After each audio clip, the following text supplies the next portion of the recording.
Okay.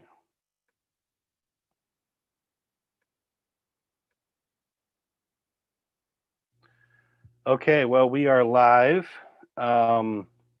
It's good to see everybody. This is our session 6 of Rebels, Ranters, and Radicals. Make sure I've got all the things I need. Yeah, there we go.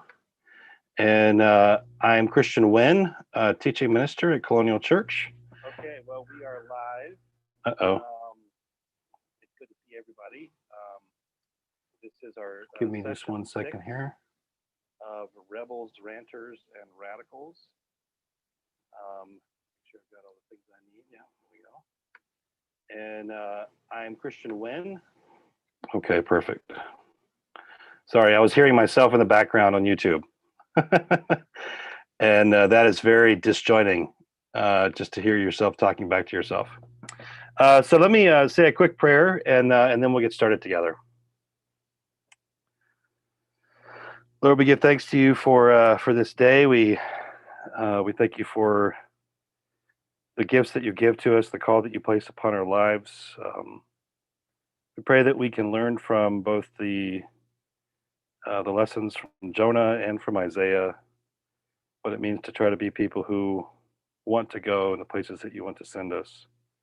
And help us, Lord, to ever be astounded by how wide and how great and how long and deep is your mercy. We ask and pray all these things in your name. Amen. All right. Well, as I said, it's good to see everybody. I'm going to go ahead and share my screen here, and then we'll jump in together.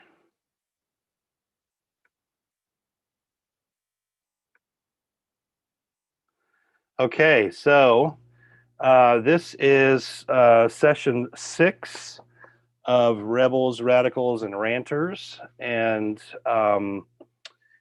just to remind us, this is where we're kind of exploring the history of our tradition. We're doing so because of it's always good, first of all, to get back in touch with the roots that feed the plant. Even when there's parts of it that are not necessarily the best, when there are difficult episodes, it's still good to understand the dynamics, to understand where we've come from, the kinds of questions that were driving the birth of this tradition. Of course, we also have talked about the fact that we are at an inflection point of our own as a church. A new ministerial team. The church went through an entire process called the reforming process a couple years ago, just trying to cast and catch a vision for where we go into the future. We've obviously also been having conversations about the potential of changing the name of our church to a different name. And I think being able to revisit our tradition might give us some ideas if we decided to go in that direction of wanting to change our name. So those were several of the reasons, again, in the background for why we wanted to explore the tradition, the congregational tradition. This is week 6. We've already kind of traveled through a fair amount, but we've only made it a couple hundred years. But such as it is, a lot of really important and dynamic things happened in the tradition pretty early on. I'm not going to rehearse every week. If you weren't able to be at one of the other weeks, they have been recorded and posted on YouTube. And of course, if you're watching the video now later on, if you weren't able to join us live, you can also check that out. So even though I won't recount every week, I do want to sort of catch us up on kind of where we are. We've traveled, begun in England, gone over to Holland, and really are now kind of, I think, ensconced in a sense in terms of our story in North America. Last week, we were beginning to engage the early first generation of the Congregationalists who, I think by the time they get over into North America, we can start to use the term Puritan, because typically most Puritans in the North American context are congregational, whereas we know back in England, it was a much more mixed group. So we talked through a couple of different things that were important. The first one was the difficult history and event of the Pequot War, which is a 2-year long war that basically brings colonists and indigenous folks into an altered relationship, I suppose we could say. Just so that we're clear, as we talked about before, the colonists have indigenous allies that they will go to battle with, and they're fighting against the Pequot tribe, who has their own other native allies. This is primarily a fight that's happening in eastern Connecticut, so southern New England. The great event that really comes to shape or becomes sort of the tragic event out of this is the Pequot massacre in 1637, which happens at Fort Mystic. That's actually this picture here on your screen is an illustration of that was produced not long after it happened. As you remember, there was a plan to attack and assault Fort Mystic, which was thought at the time to have garrisoned about 200 Pequot warriors. But once the English and their allies arrive, they find that it's filled with about 400 to 500 men, women, and children. And rather than going through with their plan of shooting through the walls to kill the warriors, they set the entire fort on fire, and anyone who is able to escape is killed either by gunshot or knife. This turns out to be a exceptionally difficult episode. I think I mentioned to you that even during the middle of the fighting, many indigenous people wind up leaving because they're so disgusted by the intensity of what's happening and the fact that civilians are being killed. This is way outside of the lines of normal sort of etiquette of war that they would have been used to. As we talked about as well, the aftermath of the Pequot War is an attempt to basically erase the Pequot tribe, at least as a living entity, from the current reality, right? And they either enslave or they take other Pequot, typically probably children or elderly, and they will put them into other tribes. And depending, I'm not sure exactly what their status is. They could have a good status, that is an adopted, I suppose, status, or they might be put into the bonds of enslavement or servitude or something of that nature. So what that does, though, is it clearly sets a different tone, right? So this is 1636. If you remember, the Massachusetts Bay Colony is only founded in 1630. The Plymouth Colony was only founded in 1620. So this is not that far into the story of these colonies, and so this is definitely going to mark maybe an ominous future, I suppose we could say. We then turned and we sort of stepped back from that for a minute and turned and talked about a series of transatlantic developments. This was sort of our last kind of major moment of looking back to Europe because there are some things that wind up happening in England that become important for the development of congregationalism, and particularly for sort of the future evolution of the Massachusetts Bay Colony. And we're going to try our best to, I don't want to get, there's so much going on in terms of history during this period, in terms of early American history and stuff. I don't want to get too lost in there, but there are a couple of really important things. The first one is the outbreak of the English Civil War. This goes from about 1640, 1641 up to 1660. Some might say that there are 2 or 3 wars. Actually, generally the scholarship does break it down into a couple different sets of conflicts, but the period as a whole is considered the English Civil War. It results in sort of certainly the first modern case of regicide, which is an execution of a king when Charles I is executed. Basically, Parliament takes over, and over time we have a figure, Oliver Cromwell, who's going to come onto the scene. We didn't go into all the ins and outs of this, but it would be fair to say that Parliament is much more positively disposed at this time towards the Puritan factions. And in particular, if you remember, as I said, Puritanism in England is more of a mixed bag. It's a much bigger tent, which includes not only Congregationalists, but also other traditions, particularly Presbyterianism. And the Presbyterians, it would be fair to say, become the dominant force. And so what we talked about in regard to that was the calling of the Westminster Assembly, which is a very important event in the history of Presbyterianism. It's also important to a certain extent for Congregationalists, because Congregationalists at this time typically hold to the same theology that the Presbyterians hold to, which is a sort of a form of sort of high, what we might call high Calvinism, and that is articulated in the Westminster Confession. All right, so those are two important events that are occurring. Because these are events that are occurring back over in England.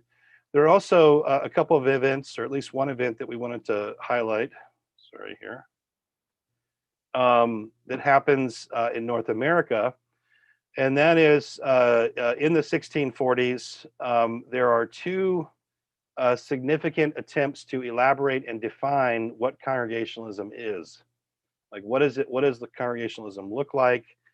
How do local churches, how should they govern themselves? What are the responsibilities that local churches have to one another? How do they feel about governing bodies that are larger than the local church, like a synod? All of those kinds of questions have been swirling around.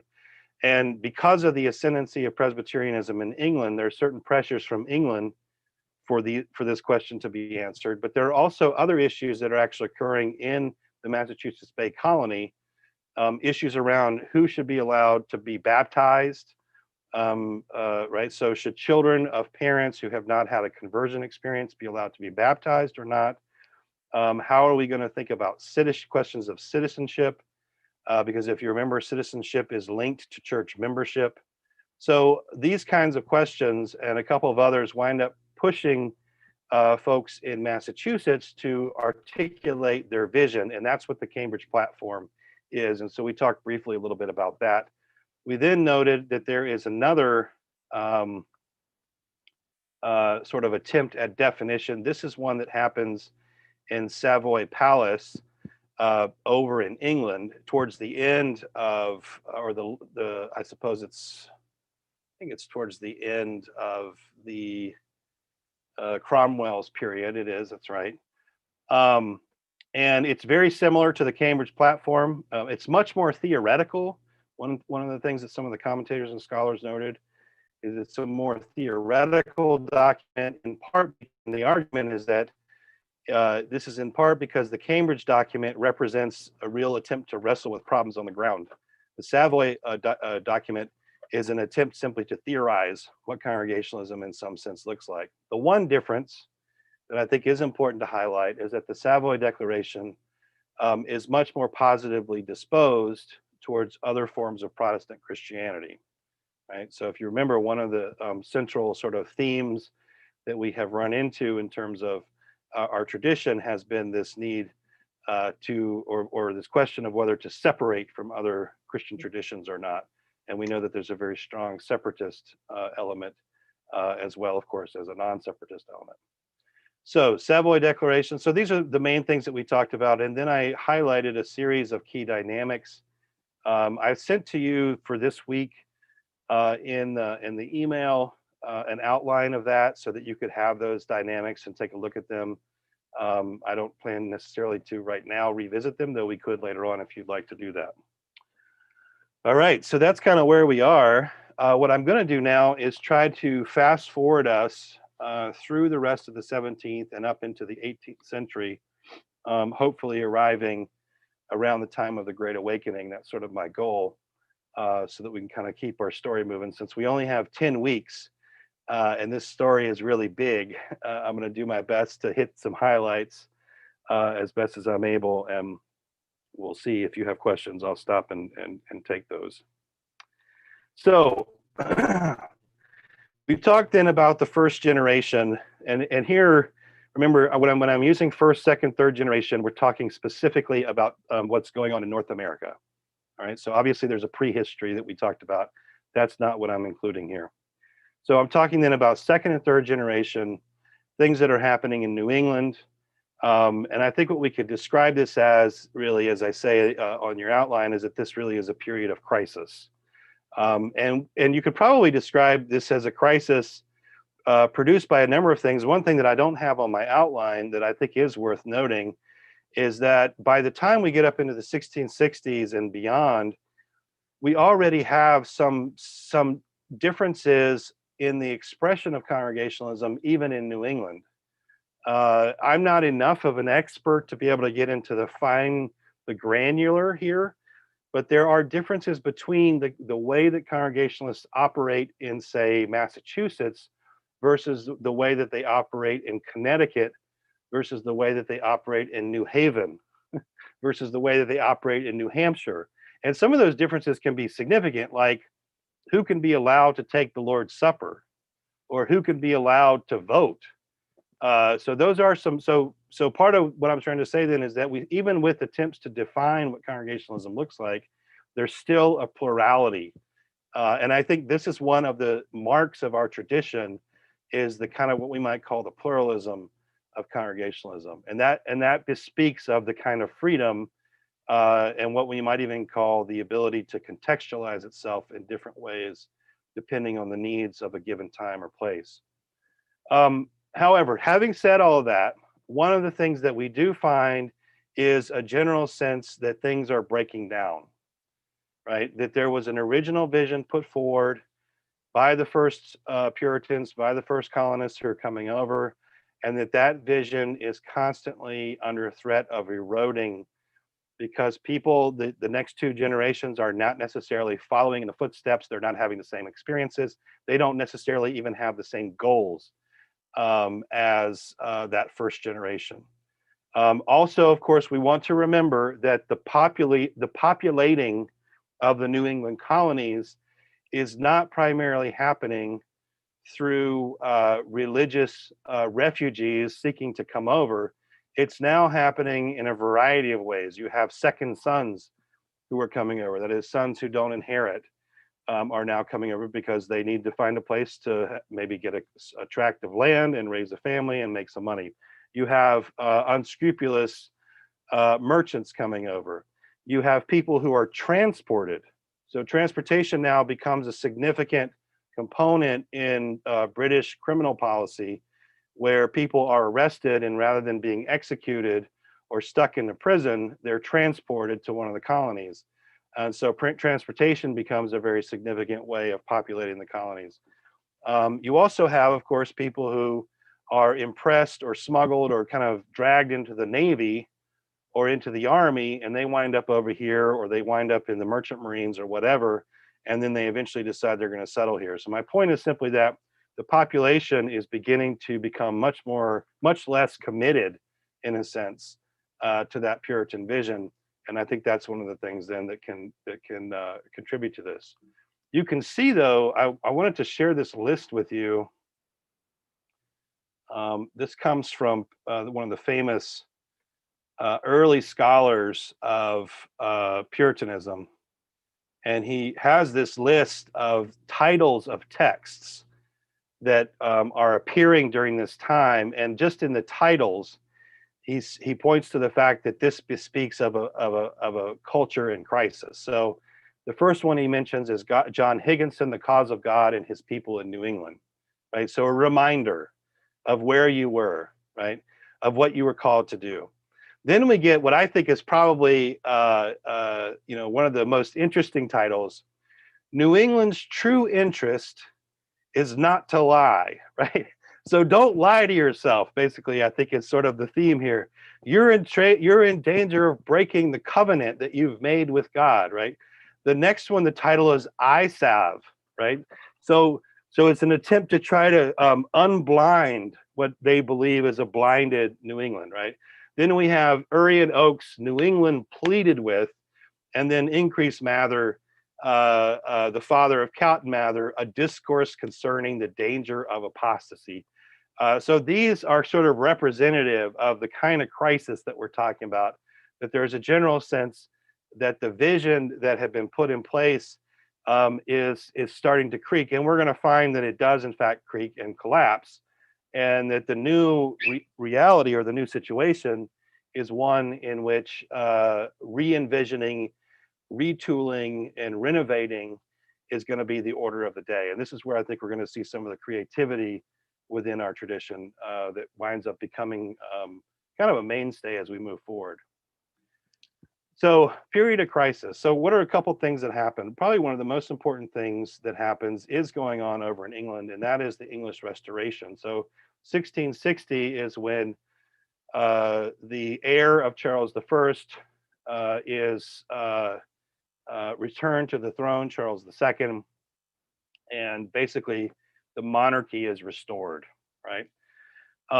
Once that happens, and that happens through negotiation between Parliament and Charles II, and once that happens, that does not bode good for Puritans, whether they're in England or over in the Massachusetts Bay Colony.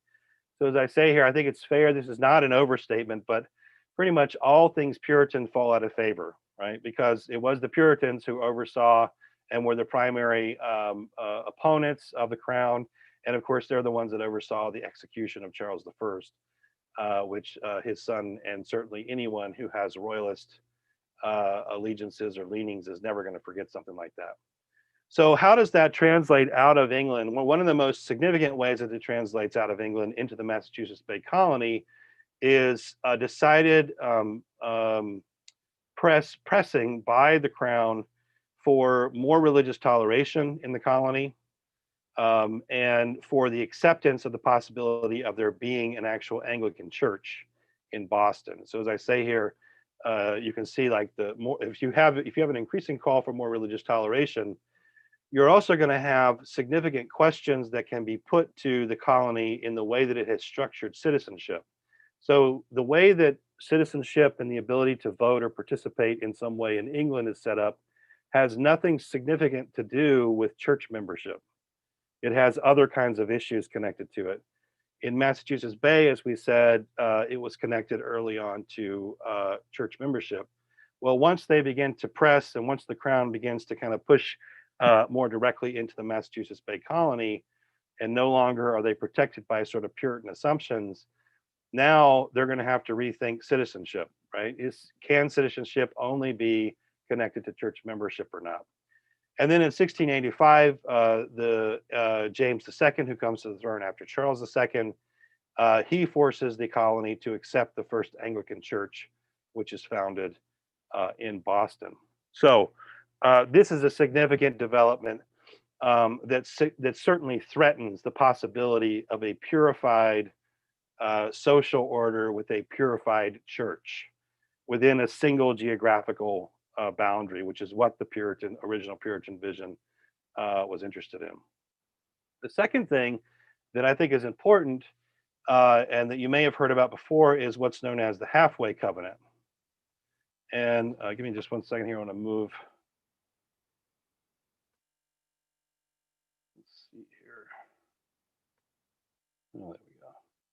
So if you remember, we have come across a couple of different times this question about baptism.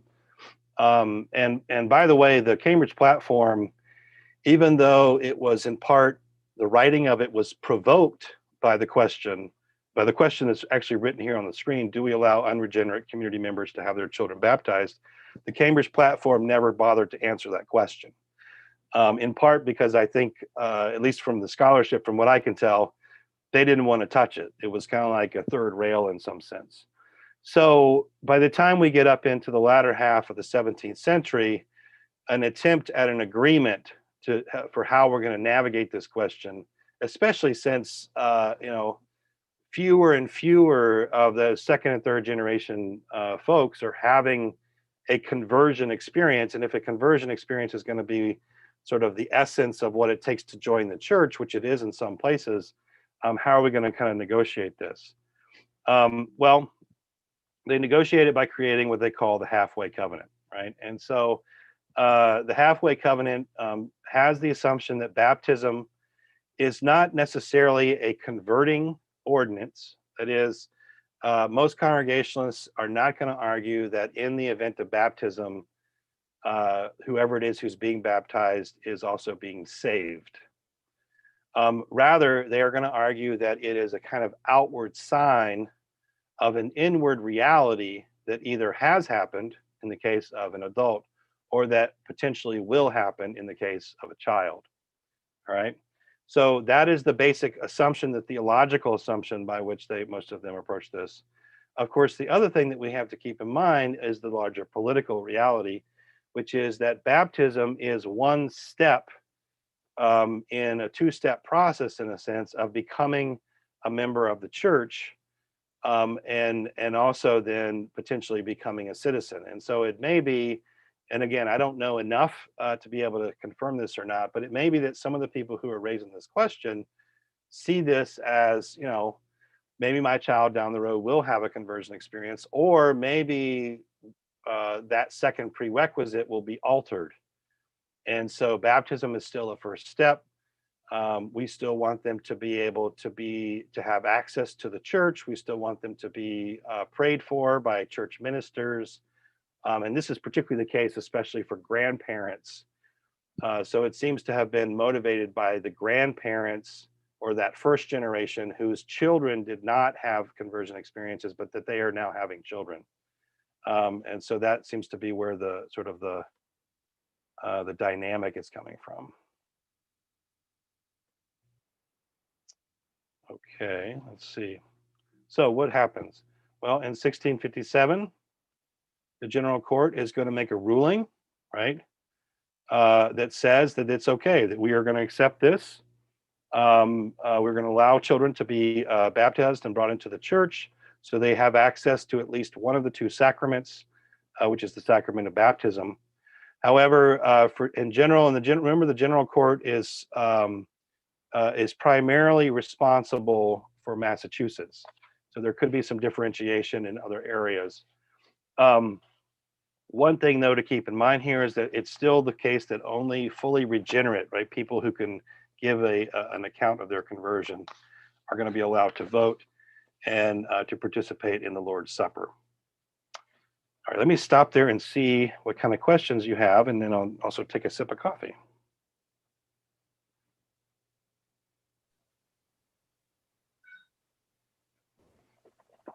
Go ahead, Jeff. Can you give us a spoiler alert here? You talked about the splintering and all this thing that's going at 20 different ways. Does this ever come back together, or is the Congregational Church today still splintered? What a great question. Yeah. I think what you could say is that it's a history of this. Where are we now? Coming up. Yeah. Well, right now we currently have 3 different congregational denominations. Okay. But our church, I believe, has nominal membership in all 3 of those denominations. That's correct. Yeah, so you can have outliers like us, but yeah, there are different wings that are going to come into being, and some of them are going to have roots in events in history, and some of it has to do. I mean, this is one of the weaknesses usually when people kind of have a critique of the congregational tradition, is that it's too prone to schism or to coming apart, or it has too much of an emphasis on local independence, etc. So don't dwell on that, but just a question I had to kind of try to listen to see where you're taking us. Yeah, I'm going to try my best to take you to the promised land, brother. We'll follow you. All right, Ross. Yes, sir. This is, I don't know, a cautionary or an opportunity maybe for us to learn, or it may be just a dig. But bringing the whole notion of conversion experience and what that might mean in this day and age for a group of people who are not noted as evangelicals and having born againness as a key notion of what goes on. We have had within Colonial something, even though our official admission to membership is pretty much you go through the class and you sign on. There has been a movement within Colonial that was kind of like conversion experience that went way back to the Cursillo movement. And so one of the issues is if you didn't go through the Curcio movement, you kind of were never really part of the inner circle. And so, including having had friends who've talked about, as they try to socialize, they've gotten strong pressure for Curcio kind of experience. So anyhow, that's just bringing forward the idea of, well, you can get baptized or you can do other things, but that doesn't mean you got converted. Yeah, well, and I within about a generation, and I think it's in Connecticut, that they have already determined that it's pretty much impossible to know if someone is truly converted simply by having a conversion experience, and that membership winds up becoming, can you affirm the Christian faith and do you live a morally upright life? Those two become sort of the only prerequisites effectively. And what I would translate that into, now I had a very, so let me put this in careful language, because I had a very profound conversion experience.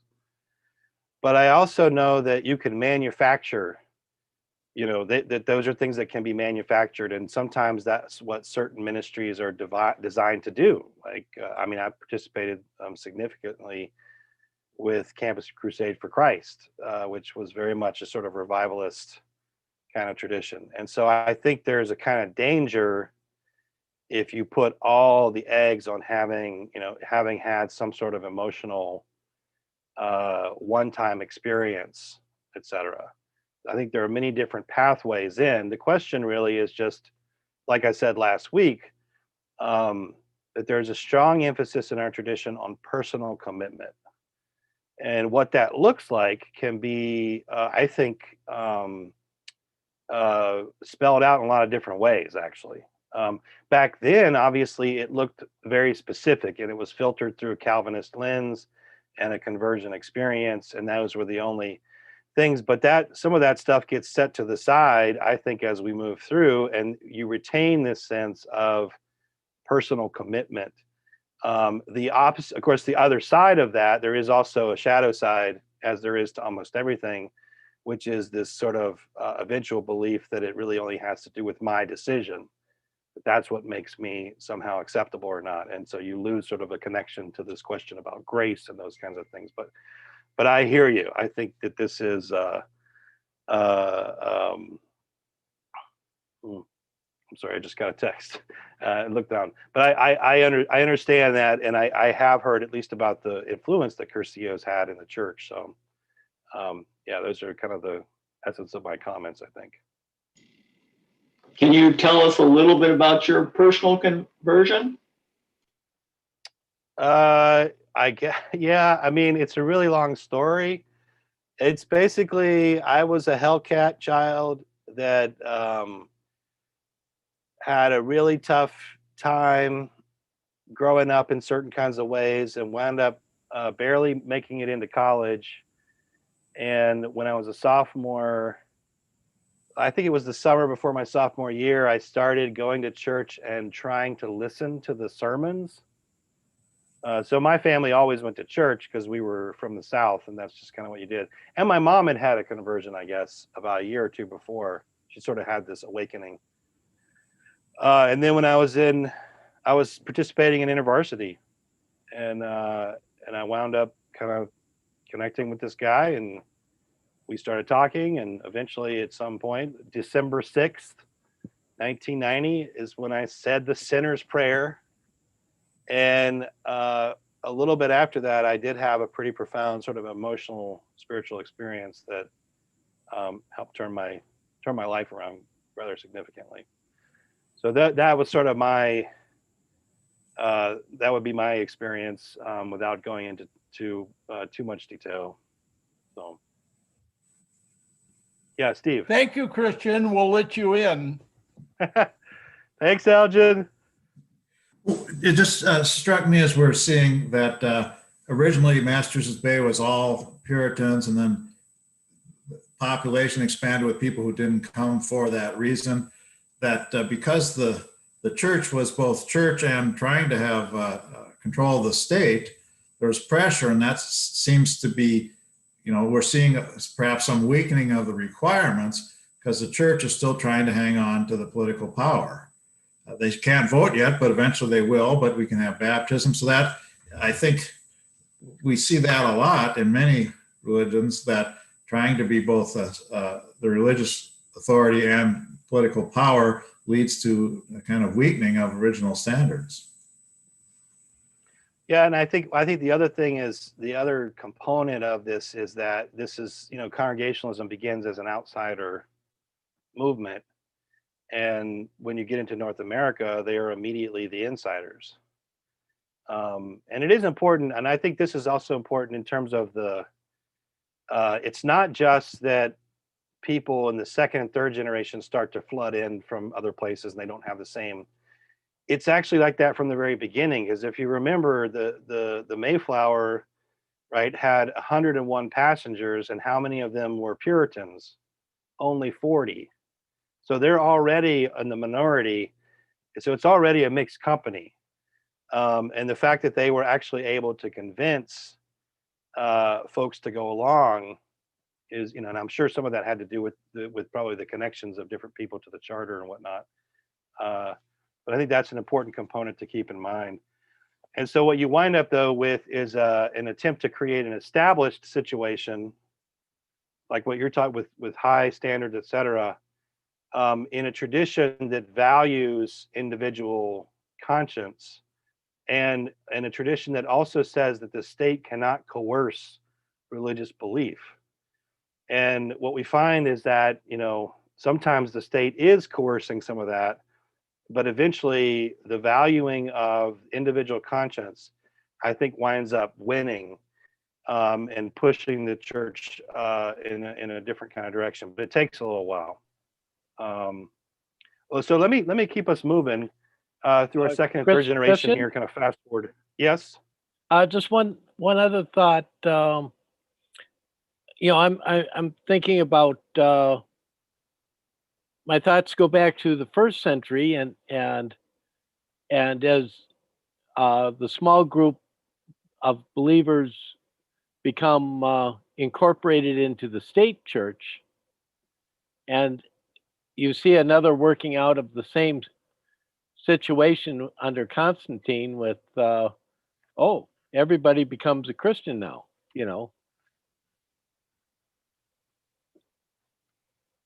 Yeah, I'm sorry, but I missed that last little part that you were talking about. Just that, we've got first century with kind of small groups and of believers, and then under Constantine, kind of, if you're part of the state, then you become a Christian, and so it's a kind of a softening of who's in. Yeah, I mean, that's definitely what the early Congregationalists were trying to recover, was that earlier sense of commitment, for sure. I mean, this is that language of primitivism that we talked about. They wanted to have a church that seemed to be more like the New Testament church, and they wanted to have a sense of commitment that seemed to characterize that as well. So, all right, thanks for those comments. So let me keep us moving then. Second, third generation. We've talked about then the Restoration. There are a few other events that we need to talk about. I'm going to have to skim through some of these. King Philip's War, this is a conflict between colonists and Native Americans. It's a much broader conflict, just as bloody, but in some ways more complex. One of the reasons for that is that we had an intervening experience of some Native American groups. I'm not sure if there's a whole tribe, but there certainly are groups within tribes who wind up wanting to identify with Christianity. They move into those places that we call the praying towns that we talked about last time. There are also in this battle, the colonists do have allies, but by the time we get to that is Native American allies, but by the time we get to 1675, they are not the same allies that they had in the Pequot War. In fact, several of their allies from the Pequot period have actually switched sides against them. And so this is a very bloody war. It also brings to an end, as I say here, effective ministry among native tribes, and it begins the process of Native American or Indian removal that we're going to see over the course of U.S. history. So this is the first time when they are trying to push out entire native tribes into further Western lands. And of course, it also will continue to buttress the slave trade, primarily in the form of the trade enslavement of indigenous peoples, which, as I said, is the first kind of form of slavery that shows up in New England, though African slavery is not far behind. So we have this, and again, these are all, remember, this is all in a period of crisis, right? And so that's kind of the picture that we're trying to paint here. The second, the next one that I want to highlight, of course, are the Salem witch trials. I won't go into all the details here. There's plenty of stuff you can find in regards to this, but I just have a couple of comments here. As you can see, number one is that what happens in Salem is not isolated. It's part of a very lengthy set of, as I say, at least a 200-year process of witch trials, much of which, of course, is going on in Europe, most of which, of course, is going on in Europe. And what I think we can say on a number of different levels is that this really is another one of those attempts by either the state or the church or the two in collusion to control dissenting or non-conforming voices. And one of the reasons we can say that is that there might be a few people who identified with folk magic practices or something like witchcraft among all the people who were arrested, accused, and executed. But that number is very, very small. What tends to be the case is that this is a tool by which to control certain populations, to accuse certain people if necessary. As I mentioned here, it's highly complex and deeply embarrassing episode for the colony. And one of the reasons for this is that even though this is part of a long 200-year process, pretty much it has started to end in Europe. So the fact that they hear that it's happening over in North America, it's kind of like they shake their heads at those crazy North Americans. As I mentioned here, a significant component of this are gender politics. Women are the primary targets in almost all of these witch trials, though men are not absent. But in particular, in places like in Salem, I mean, there are stories of one of the reasons that one of the reasons that someone got accused is because their neighbor didn't like them, didn't like the way that they allow their cattle to graze on someone else's land, right? And so there are all these local animosities that are rolled into this. So as I said, this really speaks in some ways of a community that is in serious crisis, and they're looking for something to blame. That might be one way of thinking about it. Two of the figures that we want to highlight before we move forward into the next generation, probably the most important theologically speaking is Cotton Mather. As I say here, he graduates from Harvard College at the ripe old age of 15. He's a brilliant writer, linguist. He's kind of a shy guy, but over the course of his life, he authors over 450 books and pamphlets. He writes extensively, carries on correspondence with people in Europe, people in England, people in Germany. I kind of knew about him a little bit because he and August Franke at the University of Halle are carrying on a correspondence, and Franke is a key figure in Pietism, which is another movement that I do some research on. Mather is a complex figure. The one thing I can say about him is that he is very much involved in a complicated way in the Salem witch trials. He actually writes a book prior to the witch trials taking place on sort of the problem or the threat, the demonic sort of witch threat that he sees or senses. And I think that text probably can fit into the larger set of texts that we already mentioned. What is it that's threatening to undermine the social order that we've created? It's the devil, right? Embodied in certain kinds of peoples. So again, another expression of that sort of culture of crisis. Another figure that's important, the second one really, the only other one I'm going to mention for these second, third generation is Solomon Stoddard. One reason, of course, that he needs to be mentioned is because he is the grandfather of Jonathan Edwards, who we're going to talk about shortly. He is also the minister in Northampton, Massachusetts, and he really is probably one of the most significant advocates for the halfway covenant.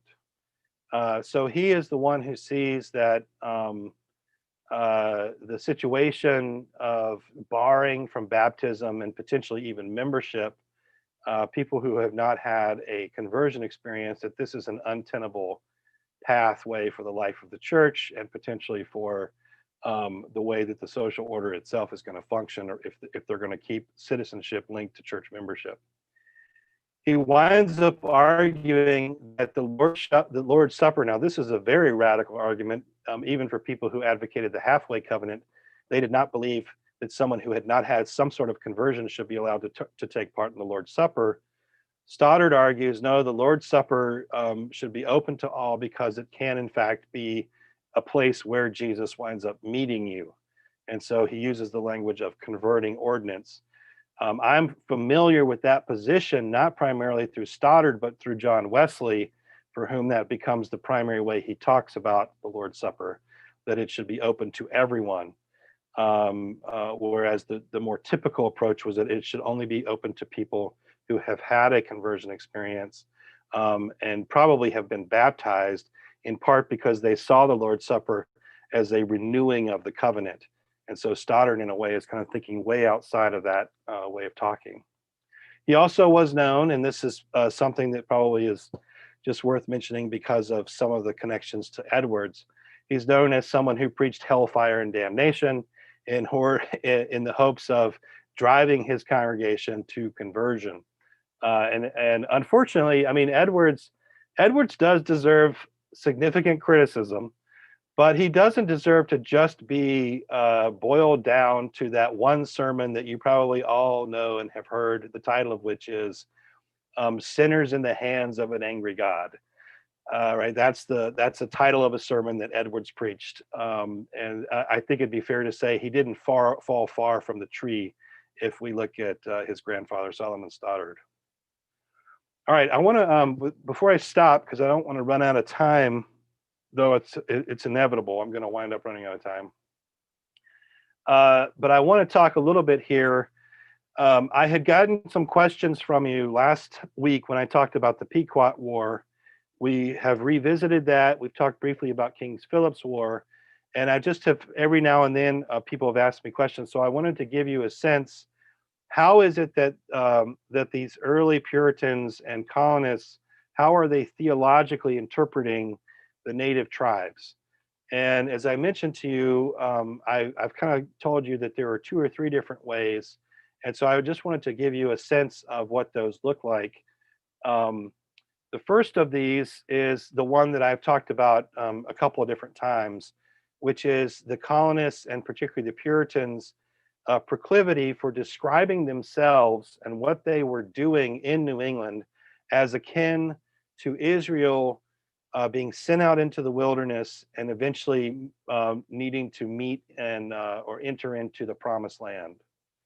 Right. So we talked about there are definite problems with this approach, but this is their way to theologically make sense of the task that they are engaging in. Well, if you see yourself as Israel, brought out of Egypt, i.e., brought out of England, sent through the wilderness, which is what sort of early New England might have seemed like, but maybe the promised land is coming, right, in New England. Well, who do you have to battle with in order to make it truly the promised land? You have to battle with the Canaanites, right? So they oftentimes think about the native tribes as the Canaanites. And what did the Israelites generally do to the Canaanites? Well, they tried to wipe them out. And so this comes through rather strongly in works by people like Mary Rowlandson and others. So this is a central theological frame that they use. Another frame that is related, but is slightly different, is the idea of New England as a kind of new world. or almost the potential to be like Eden part two.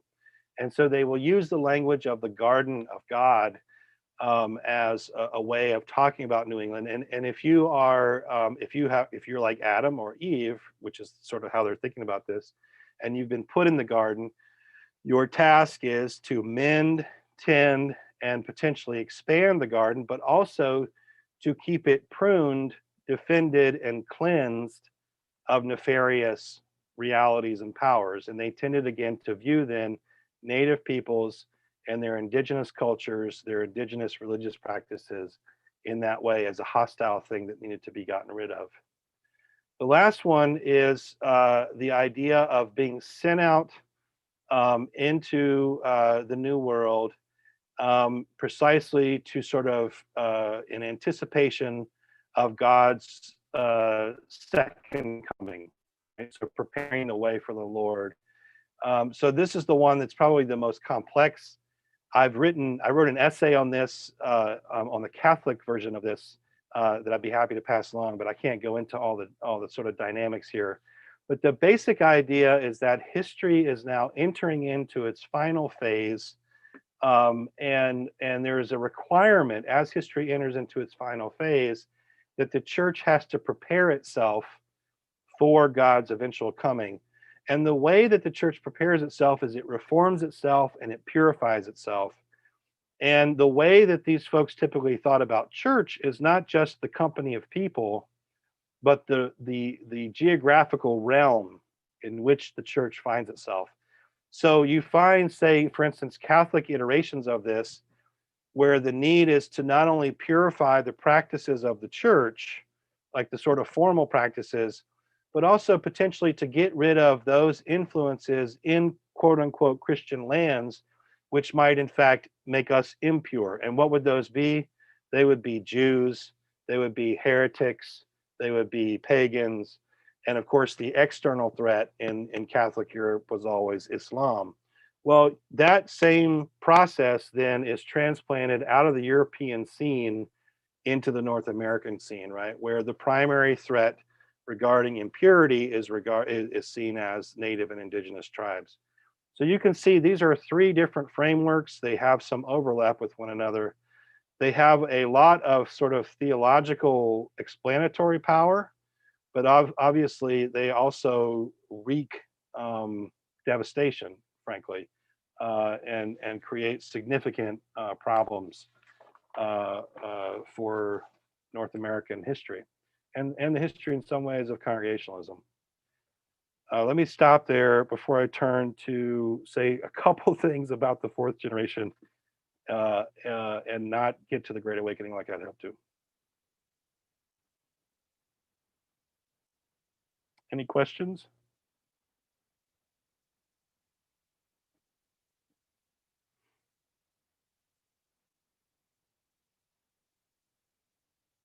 Okay, so it looks like no questions right now, so I'm going to move us forward. except for the one question that of what would be the better way to all of these have faults to them. All these have very significant faults Yeah. to them. Yeah. Right. And so what would be the clear path?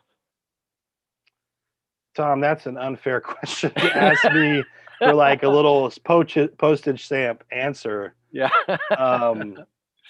I mean, there are, I would say within congregationalism, you already have this sense of like significant suspicion of concentrations of power and control. So in other words, you've already got like within your own tradition a suspicion of the very things that you wind up trying to do when you come over. So the question is not what would be better, like if you have a wholesale option. It's that they did, and we still do have within our tradition dynamics and planks that we can recover and use to create a more convivial, humane, and I would suggest, I guess, genuinely Christ-like I mean, I think you could look at the, Jesus's conversation with the Samaritan woman, or you could I mean, there's several places in scripture, I suppose, that you could look to find alternative ways of conceptualizing religious or cultural others. You don't just have to look at those places where religious and cultural others are viewed as a threat. And there certainly are places like that in scripture, but there are also places that do the opposite. And so off the top of my head, I can't, draw on any, but even the one that I just threw out, which was the Samaritan woman, where Jesus has the conversation in the book of John, might be a place. Legit question, just too huge.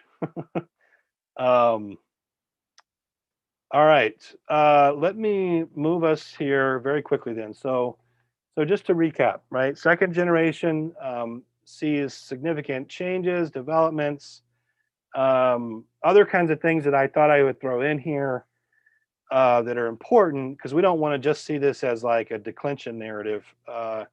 You have the founding both of Harvard, you have the founding of Yale during this period.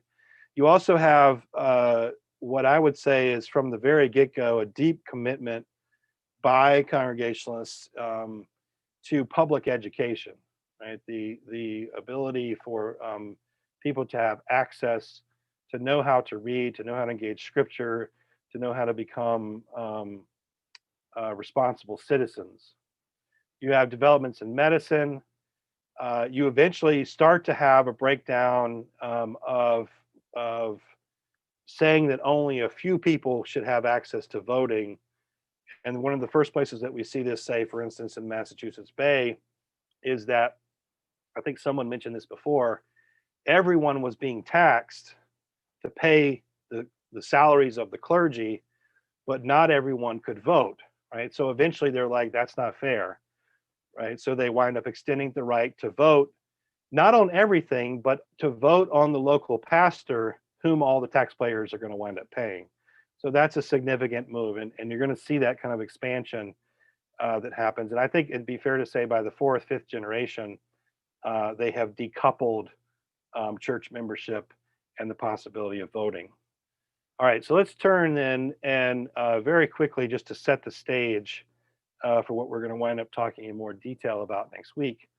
So I think that we could describe the fourth generation really as an attempt to renew and reformulate the Puritan vision, and therefore in some ways Congregationalism. They realized that the old vision is simply untenable, right? There are simply too many challenges. It's not just the issue that the second and third generation is not having conversion experiences. There are all kinds of issues. Two of the most important broad issues, one is a theological challenge, and then the other is the challenge of the social order. So the theological challenge is what comes to be called Arminianism. And Arminianism is effectively an attempt from within the Calvinist tradition to argue that human beings do in fact have free will to respond to God's offer of salvation. And if they didn't have that free will, then they couldn't be held morally responsible for it, right? So the idea is that it's on you to choose or not to choose, and if that's the case, then you must have actually the ability to do so. The Arminian tradition gets taken up and becomes an element of the Anglican Church, and it's through the Anglicans' kind of mediation of this into the colony that's how Arminianism begins to become a challenge. And Arminianism winds up then as a significant critique of certain key elements of Calvinism, not just having to do with free will, even though that's the primary and most important one. The second one is the religious pluralist element. And here, this is, it's very weird to use that phrase to talk about this time, because like today when we use that phrase, we're talking about a bewildering pluralism. Back then, we're just talking about, are you going to let other Protestants hang out in your area? And so the ones primarily here would be the Presbyterians, the Anglicans, and maybe the Quakers. So can those three also be allowed into the region, along, of course, with the Congregationalists? That's the question that winds up getting put. The next challenge is the one that I want to talk about, particularly next week, in some more detail, and that is the challenge of the Great Awakening. Um, and as you're going to see, the Great Awakening is a massive, not just religious, but social movement that winds up splitting churches and clergy across the country, but in particular in New England. And one of the reasons why it becomes important, especially for congregationalism, is because Jonathan Edwards winds up being one of the central figures in helping to interpret the Great Awakening, but also in helping to reinterpret the congregational or Puritan vision. So I'm going to put him forward in a sense as a figure who's trying to update the tradition in light of new developments, one of which, the most important probably from Edwards' perspective, is going to be the Great Awakening. All right, so let me stop there. We're about 12:04. We have time for comments or questions from folks.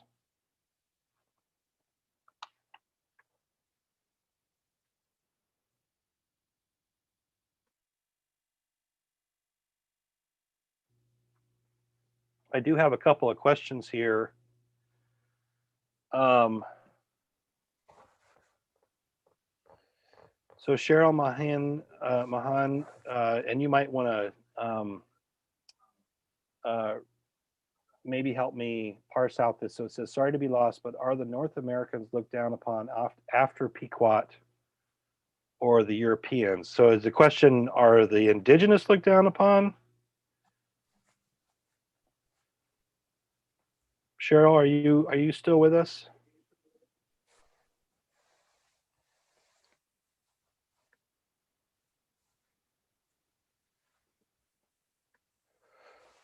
Well, I think Cheryl's here, but I'll move on. If she wants to type in, she can do that. The unmute. Oh, go ahead, Cheryl. Yeah. Yeah, I'm sorry. I just feel like I got lost there in that Pequot War. So the people that were in the fort were Indians? Yes. Or Yeah, the people who are inside of the fort are Pequot. And it turns out that they are men, women, and children. And so then the Europeans are the ones outside. They have some Native American allies, and they decide to set the entire fort on fire, which is, of course, going to kill not only the warriors, but also the women and children and the elderly. And anyone who runs out, they either wind up shooting or knifing to death. And so it's as that is happening that some of the Native American allies to the Europeans get disgusted and leave the battle. So I think that's what I was talking about. So I hope that helped clear that up a little bit. So you're saying that what came out of it then is that the Native Americans gave up on any hope of getting along with the Europeans. Well, I think it was what I'm getting? Yeah, it was a harbinger, and they came to realize that the relationship was going to be much more complex than maybe they thought it was before, because it wasn't just a typical war or disagreement. The European plan effectively wound up committing genocide at the end, by the end of the war, because the tribe is no more. But I think that kind of it's not, they haven't thrown in the towel yet, is my point, but they clearly realize that things are not going to be hunky-dory, I guess is the best term I can come up with. Thanks, Cheryl. Yeah, go ahead, Elgin. Christian, why can't some people feel that they've been chosen and some people feel that they had to choose? Why does it have to be an either or? How'd they get there? Yeah, Elgin. And why was it so important? Yeah, you and Tom both love to ask like really small, and John, you guys love to ask really small questions. I